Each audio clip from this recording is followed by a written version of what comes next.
Following total atomic annihilation, the rebuilding of this great nation of ours may fall to you. That's why we here at Vault Boys WV will take you on an oral tour of the beautiful state of West Virginia. There's no other place to be better prepared for the impending fallout. Now we go live to our team of experts. Hello, and welcome to episode 6 of Vault Boys WV.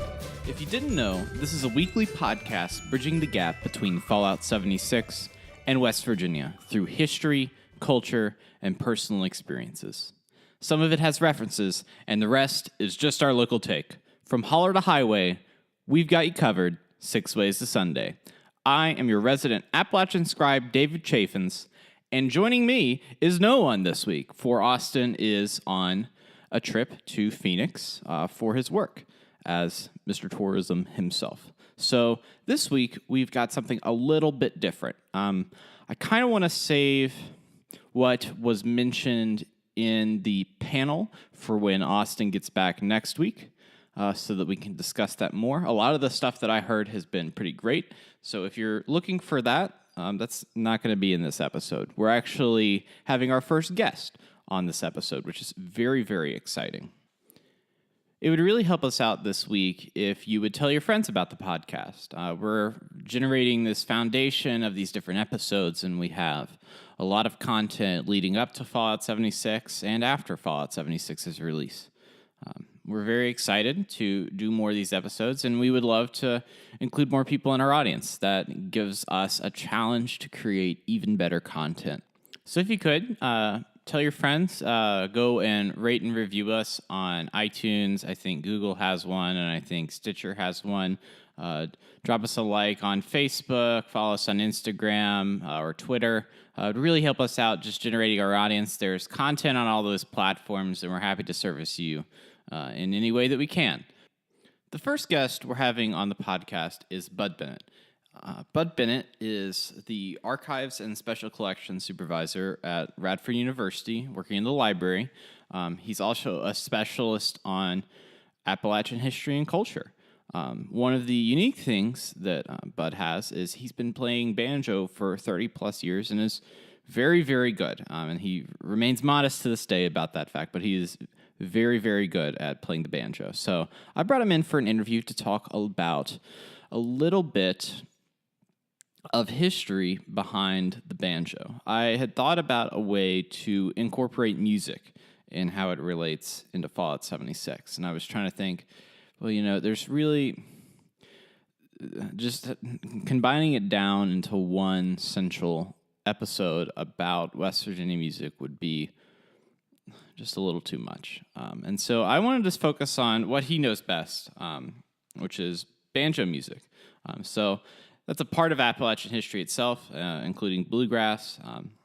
And so I wanted to kind of hear his background in banjo, the history of it, and how it translates into today. So we've got a few selections of his, as well as a wonderful interview, and I hope that you enjoy your time with Bud. The first song selection today is The Maple Leaf Rag. It is an early ragtime musical composition for piano composed by Scott Joplin. It was one of Joplin's earlier works and became the model for ragtime compositions by subsequent composers. It is one of the most famous of all ragtime pieces. As a result, Joplin was called the King of Ragtime. The piece gave Joplin a steady, if unspectacular, income for the rest of his life.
bud? How you doing today? You doing all right? I'm doing good.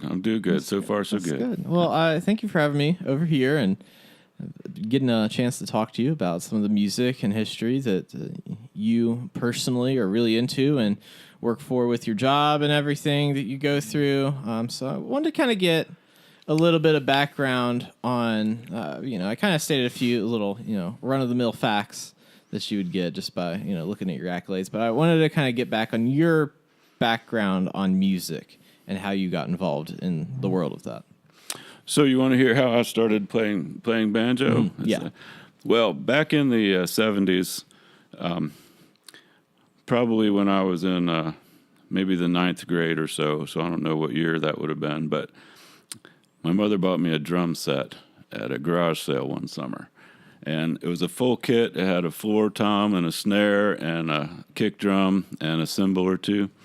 And I loved to play it. I'd go in my room and I'd play these drums. And I liked the album Kiss Alive. And so I would have the album playing on my headphones. And Did you wear the makeup? I did not have the makeup, but I did draw the pictures of those guys on all my notebooks and stuff. Oh, that's good. Yeah, I probably still have them too. You sent me a postcard or two with those characters on them. That's right. They were a classic. But I'd have the album going on in the headphones, and I'd be playing the drums along with it. And I was not a very good drummer, and my mother did not somehow like that sort of music anyway. So it was, I imagine, pretty annoying for her. So one day, I came home, and I opened up the door to my room, and my drum set was gone. And so I was like, oh no, where's my drums? So I asked my mother, and my mother said, well, I got rid of them. So I guess she figured since she bought them that she could also get rid of them. So I was kind of perturbed. And I would imagine that would be. So she was like, what do you want? I'll buy you whatever musical instrument you want. You just name it. Just what do you want? And so I said, well, I want these congas. Because I like congas. They're really cool. They had a totally different sound. She's like, no. So were they like in your lap congas? No, bigger the ones? big floor congas, like 3.5 feet tall. Yeah. Mm-hmm. So no, she says. So I say, okay, bongo drums, some bongo drums. No drums, she says. So this makes me mad, and I was at that age when you get mad a lot, and so I was like, well, I don't want anything. If I can't have the drums, I don't want anything. So I guess she felt guilty because she kept on me about it, and I stuck to my guns. I don't want anything. I just want drums. So eventually, she wore me down. And by this time, it was in the late fall. And back then, we had what you'd call the Sears catalog. Oh. So the Sears catalog would come, and it'd be about a 2.5 inch thick catalog. And it had literally everything in this catalog. So this was like essentially what Amazon. Yes, it was like the print version of Amazon back in the 70s.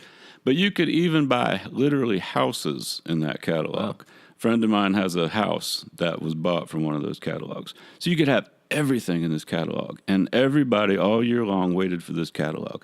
And come fall, we'd get the catalog. We'd all go through it, and we'd have little pieces of paper with our names on it, and we'd mark the pages of what we wanted for Christmas.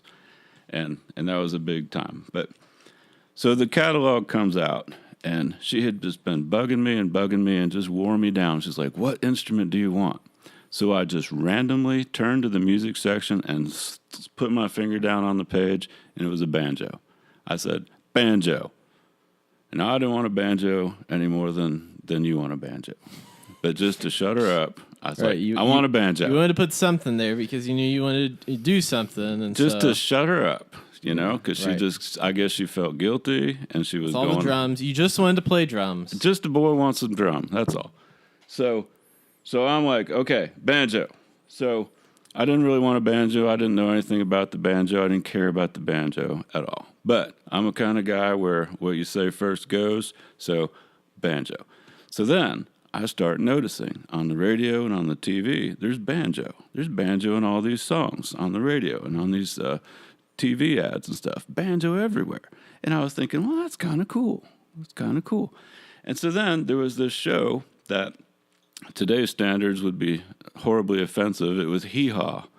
And it came on Saturday night, and it was either before or after the Lawrence Welk show, which is a classic. Which, yeah, and I Right. still would like to watch the Lawrence So was Welk that show. pre or post Bonanza? I'm familiar with Bonanza. I think Bonanza was way before Okay. all that stuff. But so on Hee Haw, they had these guys playing banjos, and it was kind of cool. And so the more I stuck to my guns, the more I was aware of banjos. And so I was like, yeah, I want a banjo. I want a banjo. And eventually I did. So Christmas morning comes, get the presents under the tree, everything. I'm opening the presents. I'm looking because I know there's a banjo under the tree. And what should happen? But there was not a banjo under the tree. So I'm like, oh out my of God. courtesy, you decided you're like, all right, I'm gonna pick this one instrument just to make everybody happy, and then you were like, you know what? I deserve to be psyched up about this. I'm gonna psych myself up and get Because excited for eventually it. I wanted a banjo, and there was no banjo. I'm like, okay, great. So then the day wore on a little, and we were sitting at some meal in the dining room, and the parents did the classic thing where they go, oh, wait, what's that over there? Is that something over there behind the curtain? It wasn't behind the curtain. It was behind a giant antique radio. But so I look, and there's something behind this giant antique radio, and I go over, and it's a banjo. There you go. So I got the banjo. They got you. Then I had to learn to play it. So I tried to learn to play it for a while, and it was awful. And then I tried and kept trying at it and stuff. And that following summer, I took it with me when I went to Idaho. I spent the summer in Idaho, and I brought it with me. And oddly enough, there was this woman out there who played banjo, and she helped me to start playing banjo by giving me a John Denver songbook. So she and I would go through this John Denver songbook, and we would sing these songs and play them on our banjos. And it was how I first started to learn how to play the banjo. And that was sometime back when I would have been in between 9th and 10th grade, however long ago that was. Oh, A long time.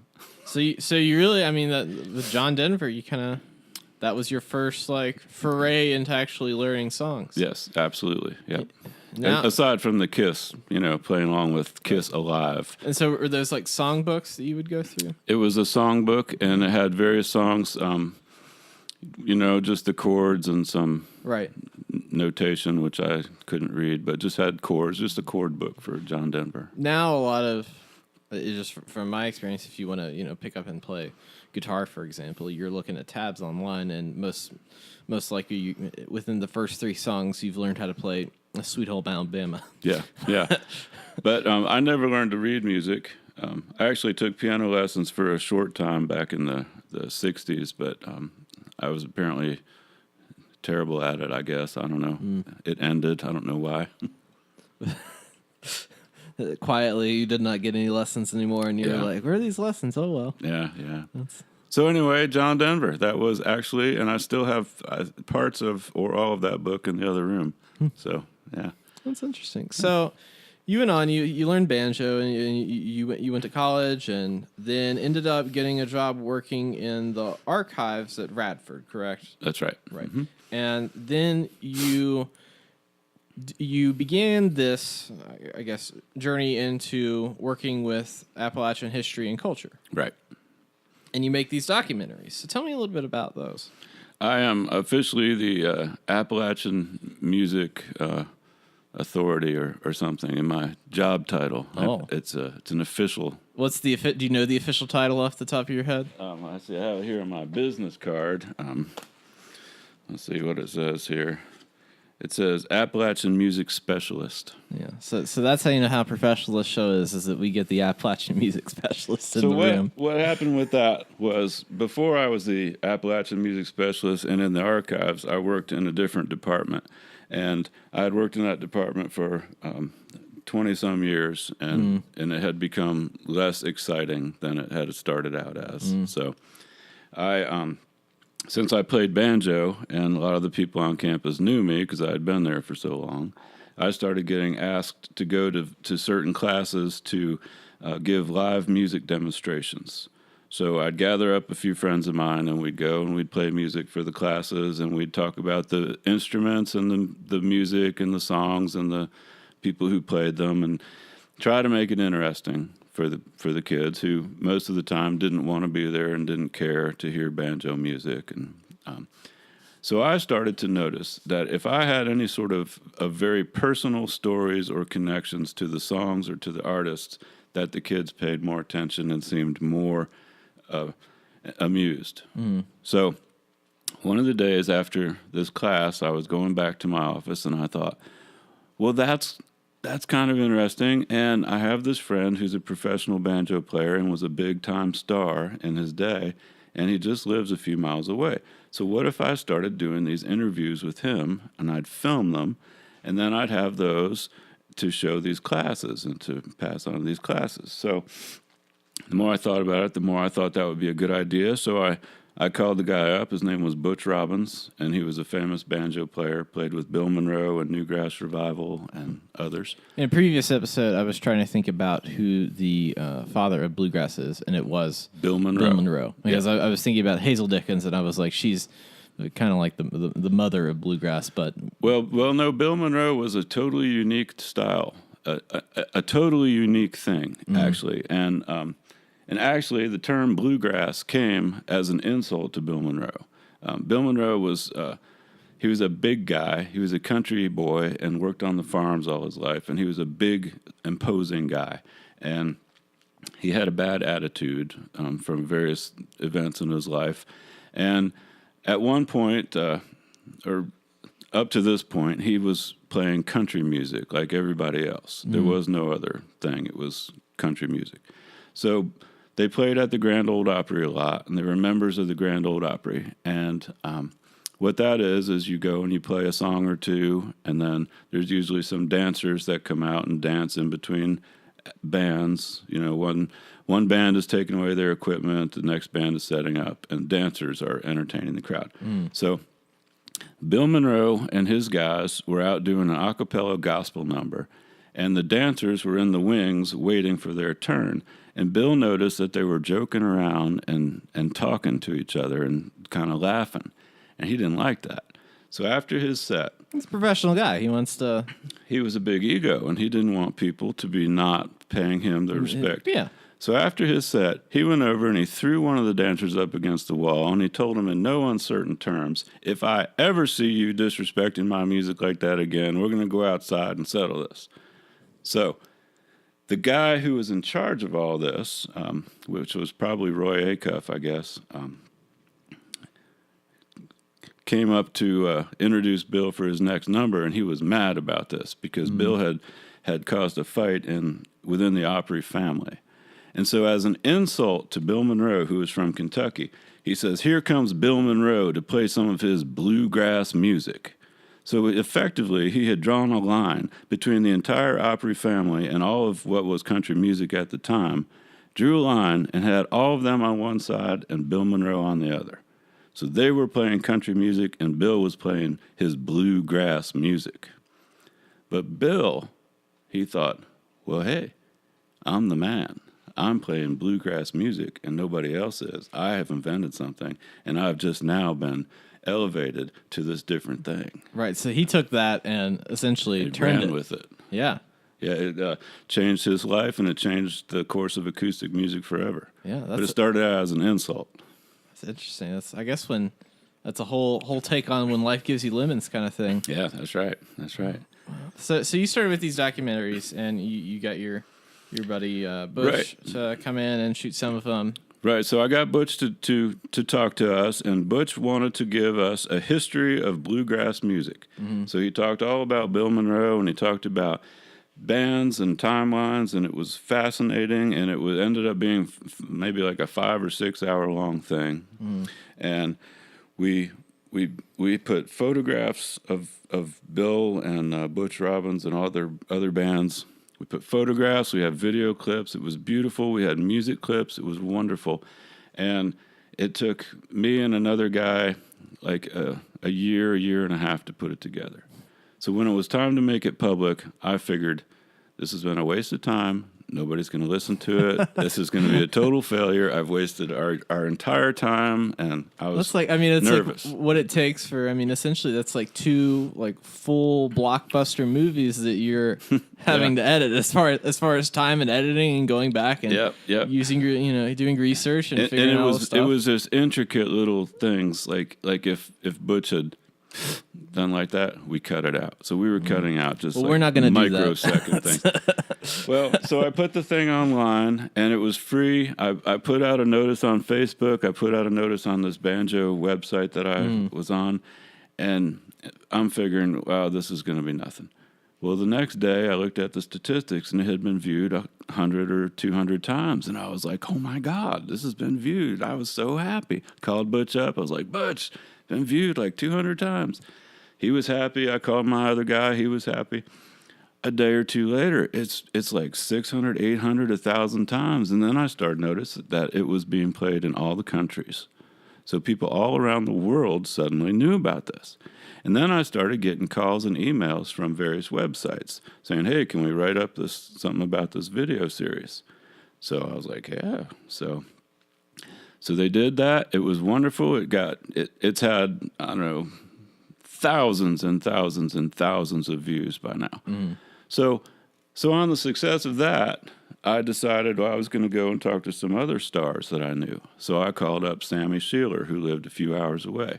And I said, Sammy, I did this interview with Butch, and, I've gotten thousands of views. And he wasn't too into it. So I had made a little preview, a 5-minute preview thing where I had little clips from Butch's interview. And I showed it to Sammy, and before he had finished watching it, he pulled out his calendar and he said, when can we schedule this? And so that's nice, isn't it? I had Butch and Sammy, and so then I thought, well, what's to stop me? So I called Jens Kruger, who is like one of the biggest guys in the world on banjo now. I was like, yeah, Jens. And he said, sure, come on. So I did Jens Kruger. I called my buddy John Bullard, who's a classical banjo player, and he said, sure. I called Rex McGee, who's an Irish and other banjo player in North Carolina, and he said, sure. I've gotten a few banjo makers, Tom Neckville and Jeff Stelling, and everybody I've asked has been into it, and it all goes back to the strength of that Butch Robbins one. Well, that's great. So my idea with these was that I wanted to have banjo players interviewed, and I wanted them to show the public that banjo players are educated and musically literate and entertaining people, and not like, ignorant hicks that don't know anything. So I mean, these guys. I mean, if you've never heard, first of all, if you've never heard bluegrass music, who would you recommend to go and listen to get banjo bluegrass, to get your basics if somebody's never heard that before? Well, of current bands right now, I think Sammy Sheeler's band, the Lonesome River Band, is pretty straight up traditional and great. Over the years, Butch Robbins has recorded some landmark albums that have just been groundbreaking in banjo music. Of course, if you want to hear bluegrass as it was meant to be, Bill Monroe's your guy. But Bill Monroe's music is very different than what you hear today. It's almost completely unlike any bluegrass today. So I want to get to that. Yeah. But I kind of want to go back even before Bill Monroe came on the scene, because that was kind of the turning point for Appalachian music as it was, and kind of go back to how Appalachian music got its start. And I figured that you would be a good person to ask when it came to this. Well, when the slaves were brought over, the slaves that were brought over from the western part of Africa came over, or were brought over. They eventually started making banjos here, like an instrument that they made in Africa. So they're very different from the ones that we see. Well, the banjo is very directly related to something called the accounting, which was in the western part of Africa. And the accounting was made with a gourd, and they would cut a hole in the gourd, and they would stretch a goat skin over it, and they would have a bamboo neck that went through the gourd. There was a bridge that sat on the skin head and had 3 strings. One of the strings was a very high drone string. And the way they played the banjo was almost exactly like people play clawhammer banjo today. So what they were playing in Africa on the akanting was what they started to play over here in America on these instruments that they made from here, which were like the akanting. It's a gourd, skin head, and bamboo neck with 3 strings.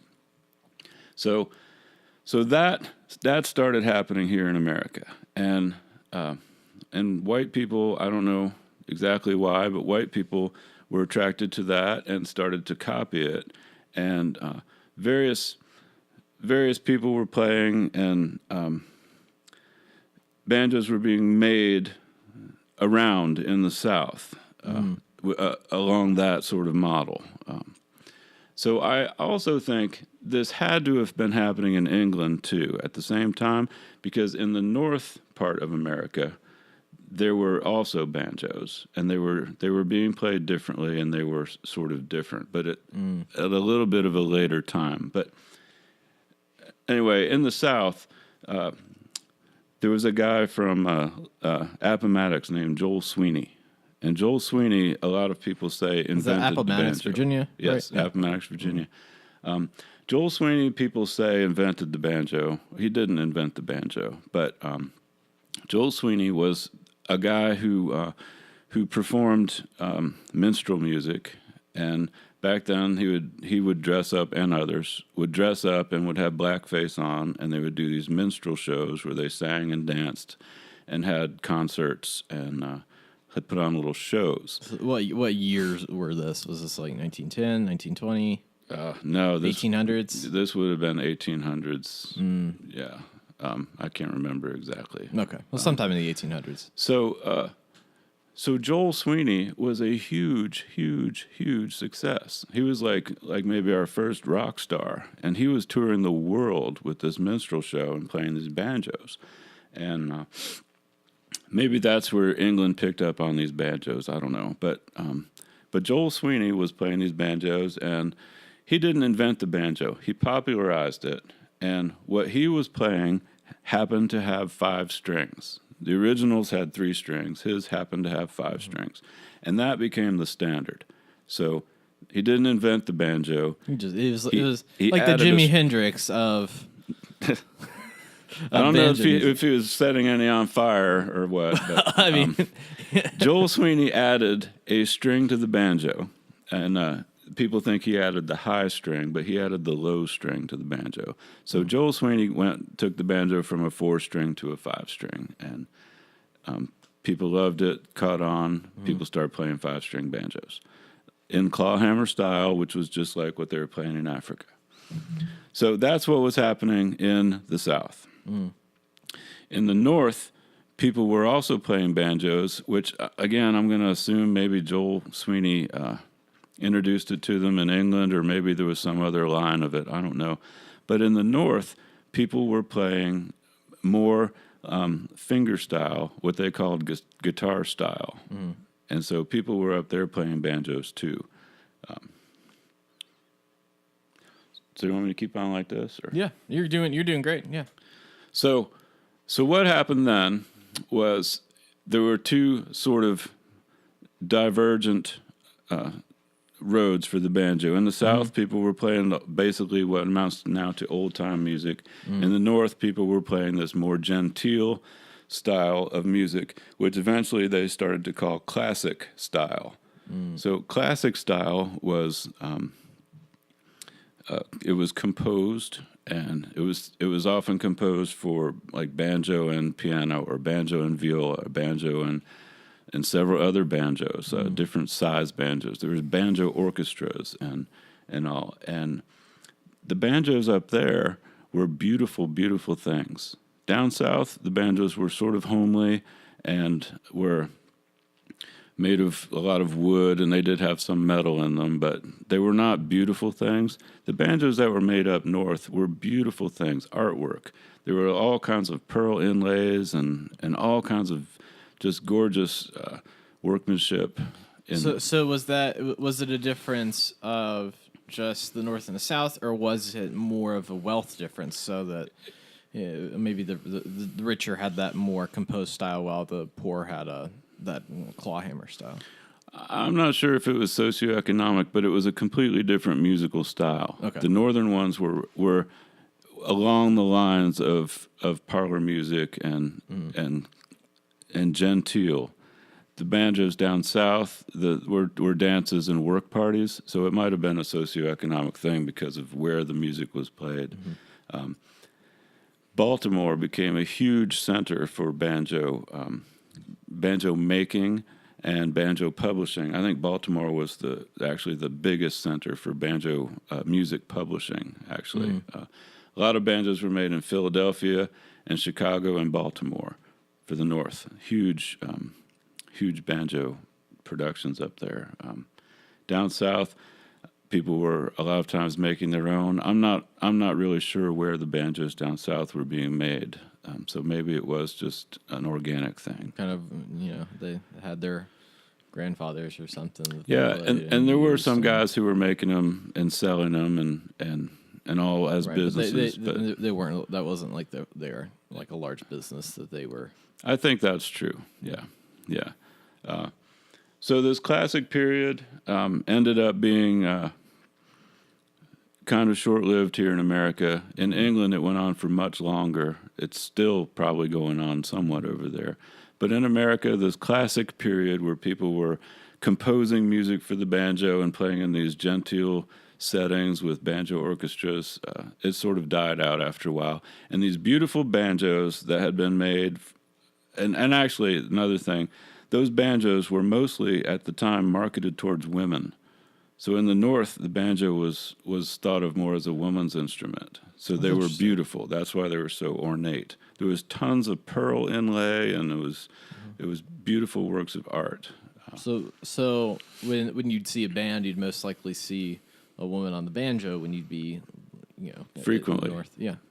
Yep. That's interesting. Yeah. So after that period of time, Grandma's banjo went in the closet, and everybody sort of forgot about it for a while. Then what happened? Down south, everything was status quo. People were still playing the banjo. They're still playing in the clawhammer style. Right. Status quo. Became a part of their tradition rather than their, the style or the. Yep. And it wasn't like today. It wasn't like today where you have what they call now 3-finger style. It was clawhammer style, which is like what they were playing in Africa, where you sort of rake the strings with the nails of your right hand and in a real rhythmic strumming kind of thing. So then what happened was this classic period was somewhere in the say 1890s to early 1900s. What was also happening in that time was the ragtime period started. And this is what you have kind of been drawn to recently. Yes, I really am attracted to the ragtime and early jazz and classic period stuff. And so it's interesting talking to you with where we have this game that has that influence of fallouts in the past have utilized music pre-1950s, and the majority of that music is ragtime jazz. Yeah. Just because that's what popular. That's what you have those old recordings of, and a lot of that is what's the word? Fair use now. As you go back, public domain. Yeah. Free domain. As you go back through the different songs. But with your perspective, I think it's interesting because you have that ideology of Appalachian music and more in the banjo, but with as far as playing an instrument, but your knowledge and history of Appalachian music and this enjoyment of playing ragtime music as you do now in your groups that you play with. Yeah, Scott Joplin was born sometime in 1850s. I'm not exactly sure, and he died in 1917. So the ragtime era is generally considered, I think, to be like 1890 to 1917. Joplin played piano, and what I've read, of course, I don't really know, but what I've read is that his mother played banjo. So Joplin had grown up hearing the banjo from his mother. Joplin was from Missouri, and so I'm not exactly sure how his mother played, if she would have been playing clawhammer or if she would have been playing with the northern finger style. I'm not sure. But the banjo that was being played by people like his mother had a different timing than other musics. And so Joplin grew up hearing this banjo being played in this different kind of timing. So when he started writing... Was that just like a rhythm, or was that rhythm, like a time signature? Or? It was just a different rhythm. Okay. And so when Joplin started writing songs, he was influenced by what they called at the time the ragged timing of the banjo. So people referred to the banjo's timing as ragged time. It's because I guess it wasn't like metronome kind of time. So the thought is that Joplin's music, since it was different than other piano music at the time and other composed music, was influenced by the ragged time of the banjo. And that's one of the things that people say is why we call it ragtime, is because all of his songs were influenced by the ragged time. And his biggest composition ever, Maple Leaf Rag, was the first time it was ever recorded on banjo. So some of those classic banjo players had gotten really sweet recording deals back in the day where they were paid to record many sides of recordings. I guess they were 78s, I guess. One of the first ones was Maple Leaf Rag. So banjo and ragtime actually do go together. People don't really know that. And that's the song that you had played at the beginning of the segment. Right. So Maple Leaf Rag, Scott Joplin's biggest hit, and also first recorded on a banjo. So banjo and ragtime. So anyway, fast forward to a while later, when dance bands, jazz bands were popular, like big bands would come up and they had orchestra leaders and like Glenn Miller kind of. A little before Glenn Miller. Yeah. There was no real rhythm instrument. So you had piano and you had horns and whatnot, but there was no real rhythm instrument. So somebody had experimented with drums for a while. But when recordings started being made, the recording studios really hated the drum because every time the drum would hit, I guess the floor tom or whatever, the needle would jump on the recording. So it would screw up the recordings. So the recording companies did not like the drums. So some musician, I don't know why, had the bright idea to go into the closet and pull out Grandma's banjo. So he pulled out Grandma's banjo and started chunking away on chords. So the band was playing, and suddenly there's a banjo in there, chunk, chunk, chunk, chunk, chunk, on chords, and the band leaders loved it, and the people listening loved it because they could follow the rhythm of that. So it's been an instrument that's hasn't been heard in that popular music for that time. Right. It's been brought back. Right. So what that banjo was a standard 5-string banjo, and they didn't do anything special to it. But the 5th string on the banjo at that time was a short string, and it was a high drone string, and it didn't always fit in with all the chords on there. So somebody just ripped it off. So then they're playing a regular 5-string banjo, and they took off the 5th string, and they would play chords, and the band leaders loved it, the recording companies loved it, the dancers loved it. It was great. That banjo they started calling the plectrum banjo. Even though it was exactly the same as the 5-string, just without the 5th string, now is the plectrum banjo. And they started playing it with a pick, so it would be louder. So that was going along great. We now have a rhythm instrument. We now have Grandma's banjo being used again. Everything's great. But musicians are never happy. So somebody decided they wanted to have that plectrum banjo changed. So they wanted it louder. So somebody thought, well, if we shorten the neck and we put on different kinds of strings onto it, we can make it louder and higher pitched. And so they did. They shortened the neck by 5 frets, and they tuned it differently and still played it with a pick. And they started playing that, and it became very loud and a new rhythm instrument called the tenor banjo. So recording companies loved it. People loved it. It was fun to play. And now we had tons of rhythm and a new kind of banjo. And all the early jazz guys had it. Like Duke Ellington had one in his band, and Cab Calloway. All those early cats, they all had a tenor banjo as a part of their rhythm instruments. So did banjo kind of fall off about the same time that jazz did? Or was it brought about by where jazz singers became more popular, or... No, what happened was musicians are never happy. Nothing is ever good enough. So somebody thought, hey, I got this guitar. Because guitar had always been popular.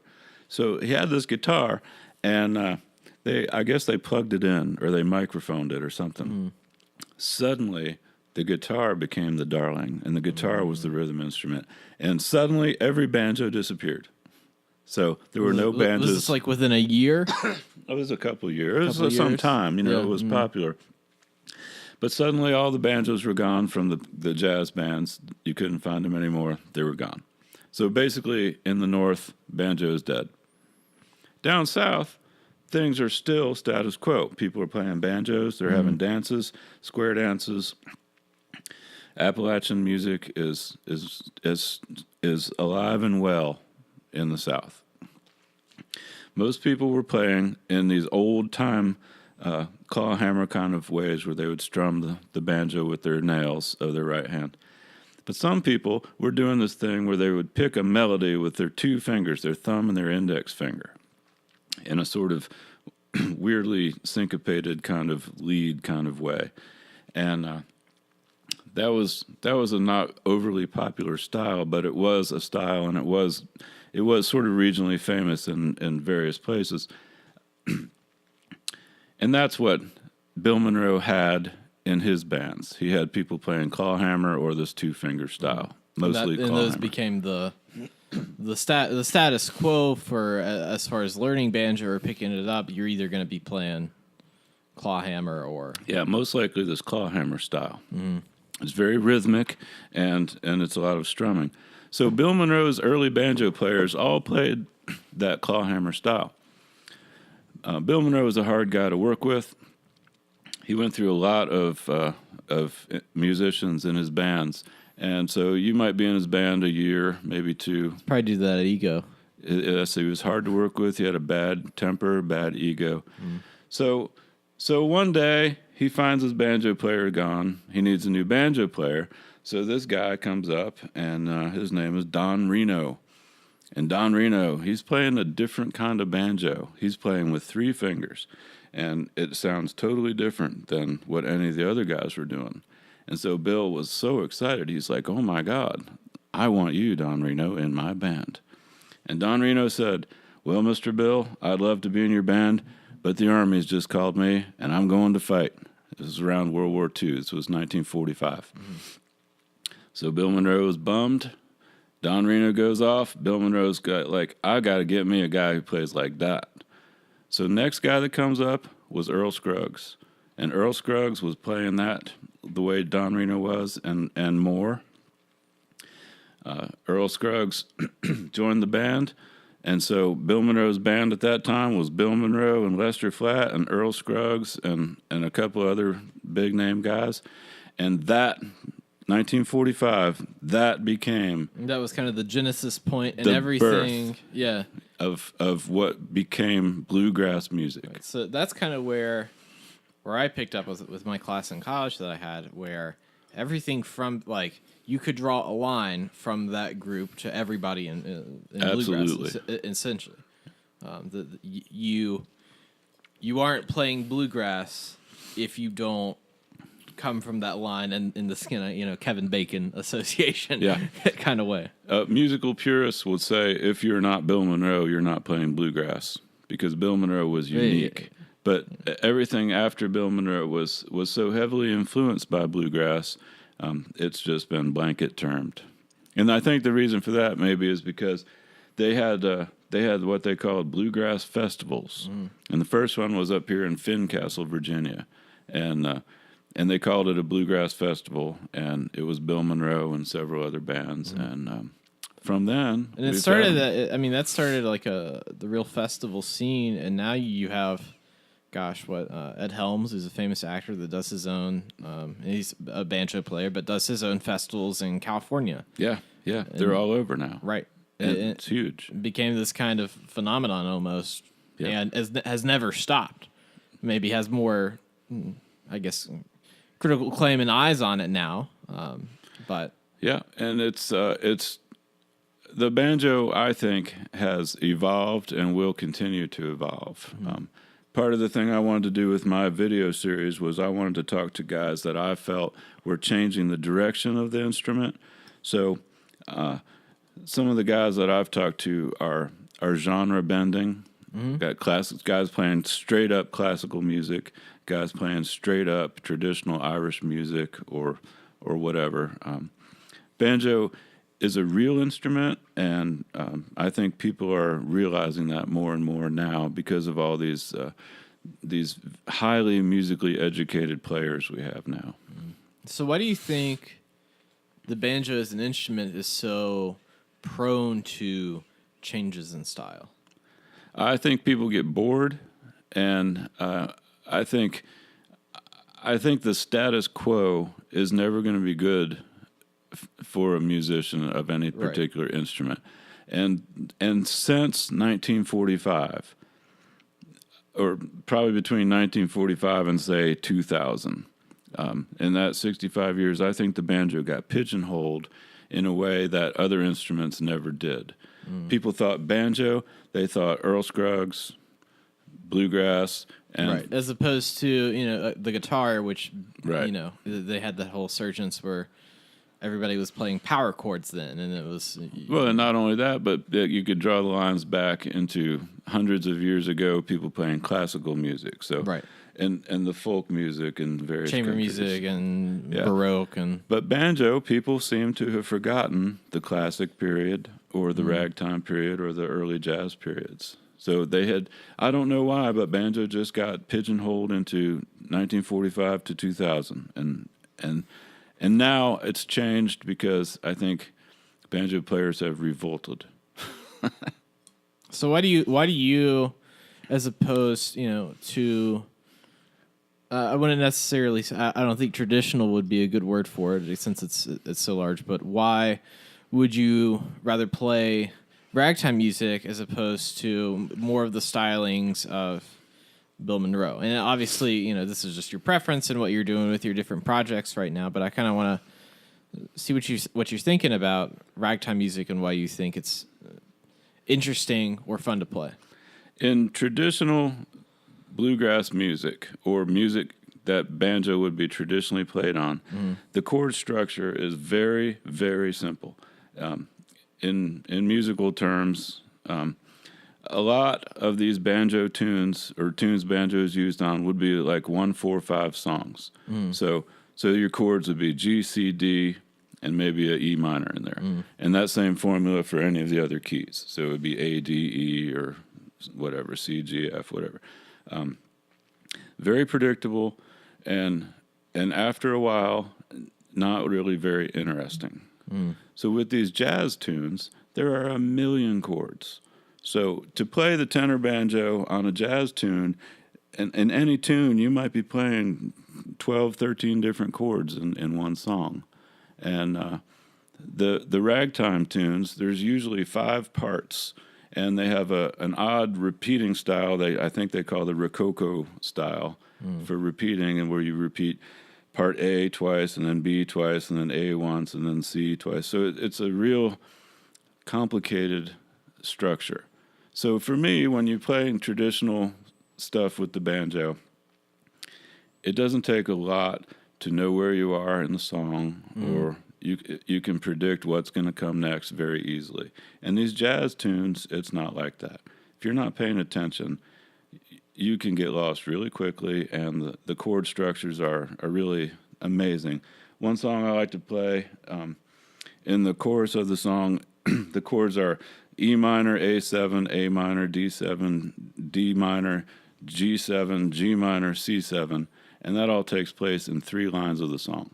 So there's a lot more. Yeah, there's a lot more rules, I guess, that you have to pay attention to in your. And you have to understand how the chords are constructed. Right. So you're talking about chords in the jazz stuff. You can't fake it. You can't fake it. No.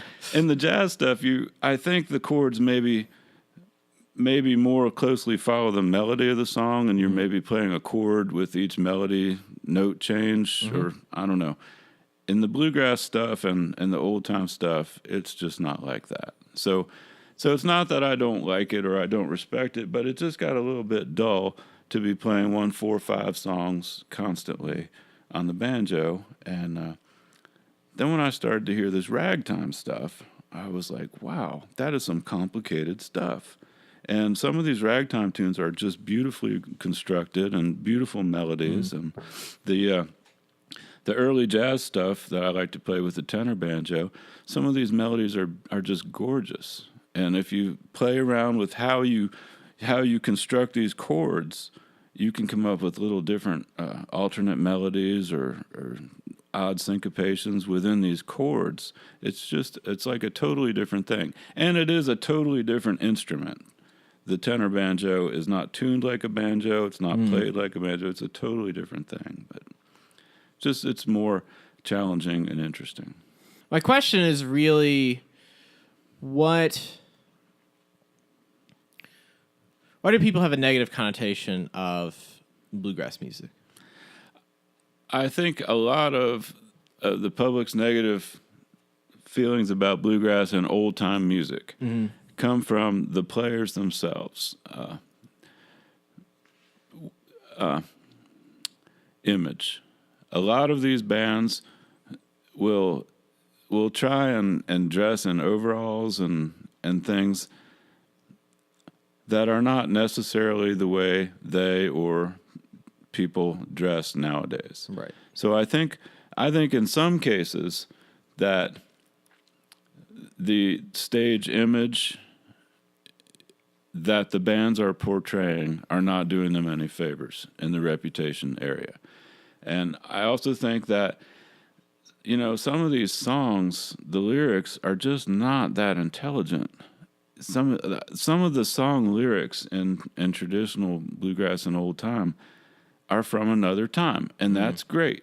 And I totally love that and respect that. But, nowadays, if you're singing a song and there's only, like, the verses and choruses are each 2 lines, and so you sing 2 lines and you sing a chorus, then you sing 2 lines and then sing the same chorus you just did over and over, it doesn't come across as being, overly brainy, and I think that might have something to do with it. The old time music that is still popular is sort of what I associate with West Virginia. I associate them with old time. Old time music is great. I don't know how to play clawhammer banjo. I can't do it. So I'm not saying it's easy or anything. It's very hard to do this stuff. Their rhythms are different. Everything is different about it, and I can't do it. So I'm not saying that. But it just seems like the songs are maybe not as chordally complex. I feel that way a lot of times when I'm listening to the hits on the radio. Yeah. Yeah. It's kind of the same issue. It's like, here they go again. I'm not down talking at all. It's very complicated, and there's a lot of rhythmic intricacies in there. Right. And what's really important is the tradition, because some of these songs in the old time music and traditional bluegrass, some of these songs have been with us for hundreds of years and came over to this country from Ireland, Scotland, England. Some of the songs that everybody knows came directly over from England and have been songs that people have played for hundreds of years. So I'm not talking down the music at all. It's just, I think maybe the image that some of the musicians are putting out there is not helping anybody. So just we've been doing this Appalachian music bit at the end of each podcast episode of just kind of highlighting an artist. And so I kind of wanted to throw this over to you and tell me about your favorite banjo player. My favorite banjo player. Do I have to just have one? For the sake of this, you have to pick one. Wow. And I will judge you based on what you pick. Wow.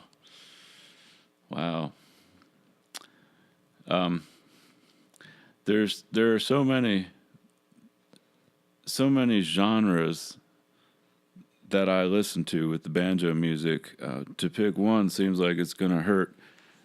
Well, you're being judged by the entire community of listeners by this podcast, and will forever. Well, okay. I'm going to pick my good friend Butch Robbins. And the reason for that's a safe bet. I like that. It is a safe bet. That's good. The reason for that is because back when I was in high school, and I guess 10th grade, possibly 11th grade, my friends and I would ride over to visit this other banjo player who lived an hour or 2 hours away, who was much older than us.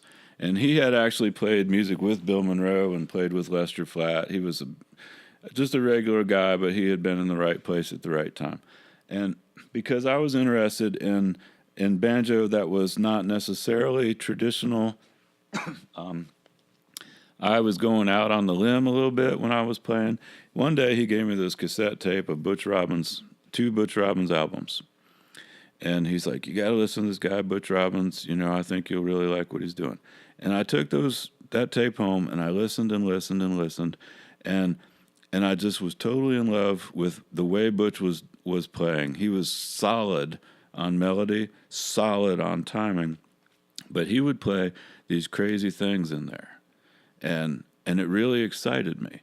So I went to the record store and I thought, well, I got to get these albums. You know, I got this cassette tape. I want these albums. And I couldn't find them, but his new album was out, and it was called Fragments of My Imagination, and had a picture of Butch wearing a top hat and a suit, and he was standing in a top hat.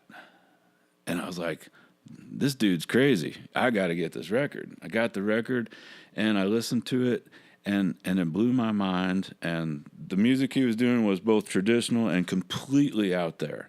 And I listened to it thousands of times, and it influenced me so much over the years.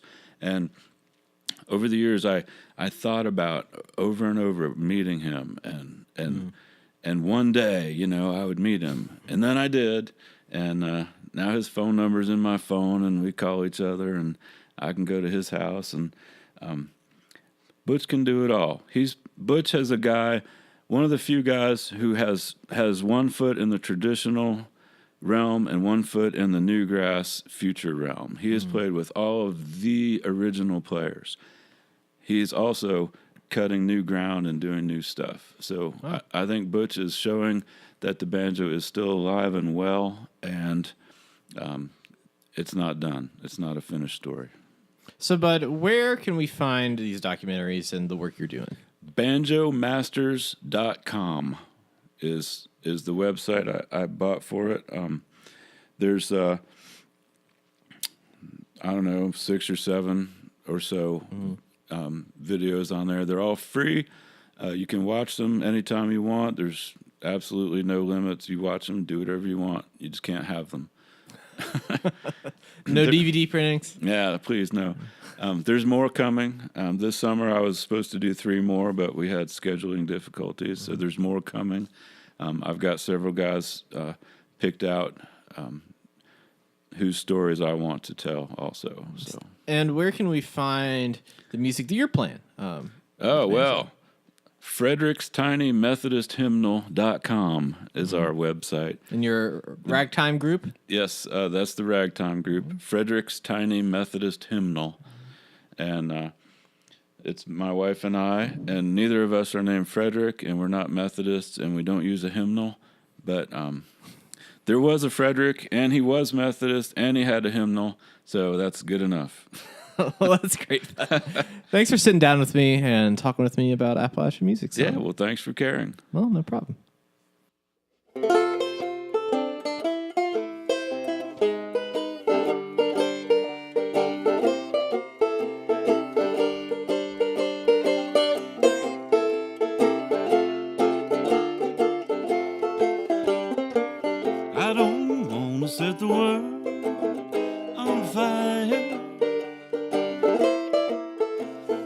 Just wanna start a little flame in your heart.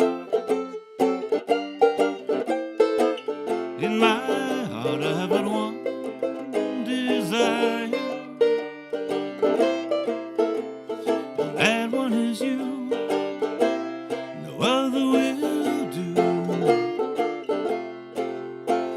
I lost all ambition for worldly acclaim. Just wanna be the one you love. With your admission, you feel the same. Well, I could be the one you're dreaming of. Believe me, I don't wanna set the world on fire. I just wanna start a little flame in your heart.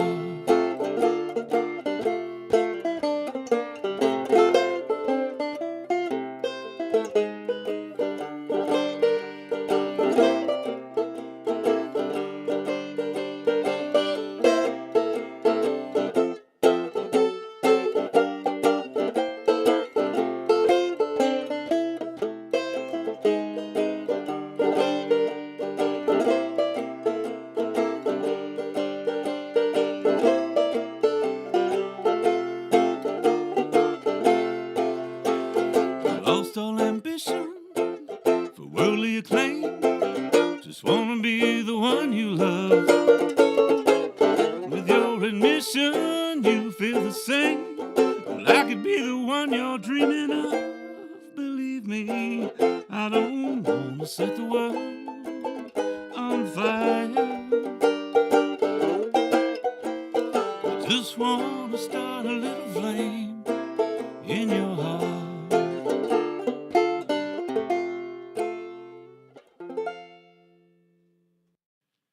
That is it for today. Don't forget to email us your questions at vaultboyswv@gmail.com. Check us out on social media at vaultboyswv and tell your friends. For now, the vault door is closing. Stay safe, and I'll see you next week with Austin.